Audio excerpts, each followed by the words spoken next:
Good morning students, एक बार फिर आपका स्वागत है डेली करंट अफेयर की क्लास में। आज है 25 मार्च 2026। तो आज के इस वीडियो में बात करने वाले हैं उन सवालों पर जो आपकी आने वाली परीक्षाओं के लिए कहीं ना कहीं महत्वपूर्ण रह सकते हैं।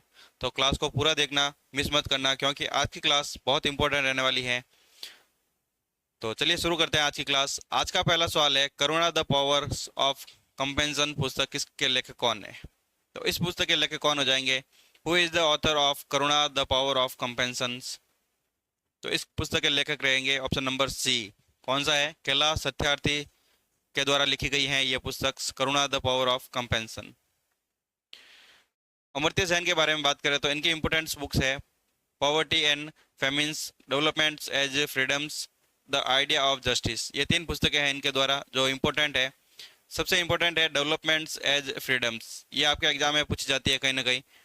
अगला है दलाई लामा। दलाई लामा के बारे में बात करें तो इनकी पुस्तकें हो जाएंगी the art of happiness, freedom in exiles, the book of joy. ये दो पुस्तकें हैं जो इंपॉर्टेंट है, द बुक ऑफ जॉय और द आर्ट ऑफ हैप्पीनेस। ये भी आपके एग्जाम में पूछी जाती है। कैलाश सत्यार्थी, इसकी पुस्तक है एवरी चाइल्ड मैटर्स, ये इंपॉर्टेंट है। तो सारी इंपॉर्टेंट ही है, बट ये तीन या चार पुस्तकें हैं जो इंपॉर्टेंट है, बार बार एग्जाम में रिपीटेड सवाल होते हैं, तो याद रखना। अगला सवाल है, बुरहा चापरी वन्य अभ्यारण्य किस राज्य में स्थित है? Burha Chapori world life sanctuary is located in which states? तो बुरहा चापरी ये वन्य जीव अभ्यारण्य हाल ही में नया शुरू किया गया है असम राज्य में। कहाँ किया गया है? ये असम में शुरू किया गया है। बुरहा चापरी वन्य जीव अभ्यारण्य का उद्घाटन किया गया है। Burha Chapori world life century Assam के सोनीपत जिले में स्थित ब्रह्मपुत्र नदी के किनारे स्थित है। कहाँ स्थित है? असम के सोनीपत जिले में। और किस नदी के किनारे स्थित है? तो ब्रह्मपुत्र नदी के किनारे स्थित है। यह इंपॉर्टेंट है, पूछा जा सकता है। ये Kaziranga national park, orange national park और लोखाओ नेशनल वाइल्ड लाइफ सेंचुरी के बीच में स्थित है। ये इन तीनों से घिरा हुआ स्थित है बुरहा पाचरी वर्ल्ड लाइफ सेंचुरी। ये असम सरकार के द्वारा संरक्षण को मजबूत करने के लिए एक नए रिजर्व फॉरेस्ट की बनाने की योजना बनाई है, उसका नाम है बुरहा पाचरी वर्ल्ड लाइफ सेंचुरी। तो याद रखना, इंपॉर्टेंट है ये क्वेश्चंस, कहीं ना कहीं आपके आगे आने वाले एग्जाम में पूछा जा सकता है। अगला सवाल है, भारत इनोवेशन समिट 2026 का उद्घाटन कहाँ किया गया? Where was the India's innovation summit 2026 inaugurated? तो इसका इनोग्रेशन किया गया है भारत के न्यू दिल्ली में। भारत इनोवेशन समिट 2026 का उद्घाटन किया गया है भारत के न्यू दिल्ली में, आयोजित किया जाएगा। अगला सवाल है, लितानी रिवर्स किस देश में स्थित है? इंपॉर्टेंट है। Litani rivers that was recently seen in news is located in which country? तो ये कौन से देश में स्थित है? तो इसका सही आंसर रहेगा ऑप्शन नंबर बी। ये लेबनान में प्रमुख रिवर है। लितानी रिवर्स लेबनान की सबसे लंबी नदी है। कौन सी? किस देश की है? लेबनान की, जो बेका घाटी में बहकर भूमध्य सागर में गिरती है। हाल ही में इसके ऊपर कैस्मिया ब्रिज है, वहां पर हवाई हमला हुआ था ईरान देश के द्वारा, जो ये तबाह हो गया है। ये महत्वपूर्ण ब्रिज है जो लेतानी रिवर के ऊपर स्थित था। अगला सवाल है, भारत ने 5 वर्षों के लिए तूर और उड़द दाल आयात समझौते किस देश के साथ बढ़ाया गया है? India extend a 5-year imports agreements of Toor and urad with which country? तो तूर और उड़द के लिए 5 वर्षों के लिए समझौते को बढ़ाया दिया गया है।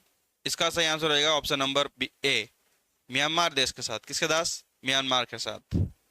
हाल ही में भारत ने दालों की स्थिर आपूर्ति के लिए म्यांमार के साथ तूर और उड़द दाल के लिए समझौते को बढ़ा दिया गया है। कितने वर्षों के लिए? 5 ईयर्स के लिए। अगला सवाल है, 2026 फीफा वर्ल्ड कप की मेजबानी कौन से देश मिलकर करेंगे? Which country will jointly host the 2026 FIFA world cup? तो फीफा वर्ल्ड कप किन देशों से मिलकर, किन देशों में ये मिलकर आयोजित किया जाएगा? तो इसका सही आंसर हो जाएगा option number C, United States, Canada और मैक्सिको। अमेरिका, कनाडा और मैक्सिको, ये 3 देश मिलकर 2026 में होने वाला फीफा वर्ल्ड कप की मेजबानी करेंगे। कौन कौन से देश है? अमेरिका, कनाडा और मैक्सिको। अगला सवाल, 23 मार्च को कौन सा दिवस मनाया जाता है? Which day is observed in India on 23 मार्च? तो हर साल शहीद दिवस के रूप में 23 मार्च को यह दिवस मनाया जाता है भारत में, क्योंकि इस दिन भगत सिंह, राजगुरु और सुखदेव को शहादत की याद में इस दिवस 23 मार्च को शहीद दिवस के रूप में मनाया जाता है भारत में। ये तीनों स्वतंत्र सेनानी थे जिसको शहादत प्राप्त हुई थी आज ही के दिन 23 मार्च को दिन प्राप्त हुई थी, तो इसीलिए 23 मार्च को शहीद दिवस के रूप में मनाया जाता है। 23 मार्च के बारे में बात करें तो इस दिन वर्ल्ड मेट्रोलॉजिकल डे भी मनाया जाता है। कौन सा डे मनाया जाता है? वर्ल्ड मेट्रोलॉजिकल डे भी मनाया जाता है। इसकी 2026 में थीम है ऑब्जर्विंग टुडे प्रोटेक्टिंग टुमारो। ये इंपॉर्टेंट है, तो याद रखना 23 मार्च को कौन सा दिवस मनाया जाता है? एक तो शहीद दिवस मनाया जाता है और दूसरा वर्ल्ड मेट्रोलॉजिकल डे भी मनाया जाता है। अगला सवाल है, जनजाति गौरव पुस्तक किस संस्था के द्वारा प्रकाशित की गई है? The book Janjati Gaurav has been published by which institutes? तो हाल ही में इंदिरा गांधी राष्ट्रीय कला केंद्र के द्वारा जनजाति गौरव पुस्तक का प्रकाशित की गई है। किसके द्वारा? Option number B, Indira Gandhi Rashtriya Kala केंद्र के द्वारा। इस पुस्तक के बारे में बात करें तो यह आदिवासी इतिहास, संस्कृति और स्वतंत्र संग्राम के बारे में बताता है, जिसमें मानगढ़ धाम से जुड़े जनजातीय आंदोलन का भी उल्लेख है। मेन तो क्या है, मानगढ़ धाम में जो भी जन आंदोलन हुए थे उसका उल्लेख किया गया है इस पुस्तक में। मानगढ़ धाम के बारे में बात करें तो यह राजस्थान के बांसवाड़ा जिले और गुजरात की सीमा के पास स्थित है। मानगढ़ धाम आदिवासी समुदायों का एक प्रमुख धार्मिक और ऐतिहासिक स्थल है, जिसे अक्सर आदिवासियों का जलियांवाला बाग भी कहा जाता है। क्या कहा जाता है? ये इंपॉर्टेंट है कि आदिवासियों का जलियांवाला बाग किसे कहा जाता है? तो ये कहा जाता है मानगढ़ धाम को, क्योंकि यहाँ पे 17 नवंबर 1913 को एक बड़ा जनसमूह एकत्रित हुआ था और वहाँ पर अंग्रेजों के द्वारा गोलियां चला दी गई थी। जनसमूह का नेतृत्व किसके द्वारा किया गया था? तो ये किया गया था गोविंद गुरु के द्वारा। किसके द्वारा? गोविंद गुरु के द्वारा किया गया था। जैसा कि जलियांवाला बाग हत्याकांड हुआ था 1919 में, उसी 1913 में, उसी प्रकार यहाँ पे भी ये आदिवासियों का जलियांवाला बाग हत्याकांड भी हुआ था। तो कौन सा हो जाएगा? मानगढ़ धाम में। अगला सवाल है, टेलीमानस किस मंत्रालय की पहल है? Tele MANAS is an initiative of which ministry?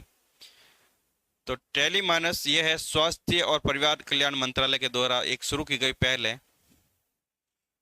Tele-MANAS जो मानसिक स्वास्थ्य की सहायता के लिए शुरू की गई है, स्वास्थ्य एवं परिवार कल्याण मंत्रालय के द्वारा शुरू की गई एक सेवा है, जो पूरे भारत में कई भाषाओं में हेल्पलाइन काउंसलिंग को प्रदान करता है। इसका मुख्य उद्देश्य है कि जो मानसिक तनाव, चिंता और डिप्रेशन जैसी समस्याओं को लोगों को घर बैठे काउंसलिंग की सुविधा देता है और जरूरत पड़ने पर विशेष डॉक्टर से भी जुड़ने का मार्गदर्शन प्रदान किया जाता है इसके द्वारा। तो किसके द्वारा शुरू की गई है टेलीमानस? ये है स्वास्थ्य एवं परिवार कल्याण मंत्रालय के द्वारा। अगला सवाल है, ग्लोबल टेररिज्म इंडेक्स 2026 में भारत का कौन सा स्थान रहा है? What is the India rank in the global terrorism index 2026? तो भारत का ग्लोबल टेररिज्म इंडेक्स 2026 में 13वां स्थान रहा है। 2026 में कौन सा स्थान रहा है? 13वें स्थान पर। भारत इस बार ग्लोबल टेररिज्म इंडेक्स 2026 में 13वें स्थान पर रहा है। फर्स्ट स्थान पर रहा है पाकिस्तान। कौन सा देश रहा है? ये रहा है पाकिस्तान।